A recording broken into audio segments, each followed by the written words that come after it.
First, loosen the 3 screws: the ignition switch screw, the brake lever screw, and the throttle grip screw.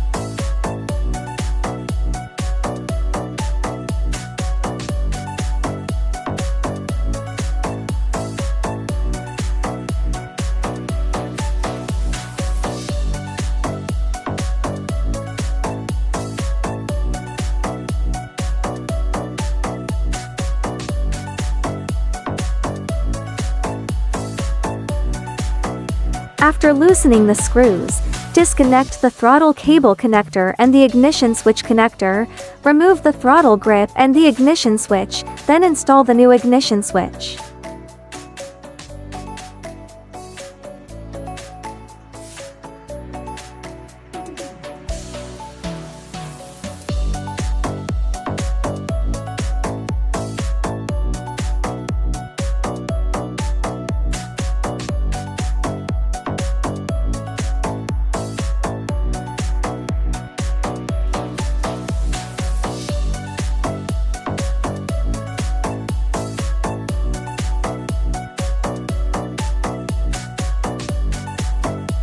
Tighten the inner hex screws to secure the throttle grip and the ignition switch.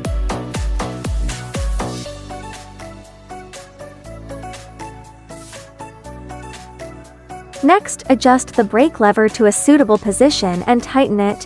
Finally, reconnect the throttle cable connector and the ignition switch connector.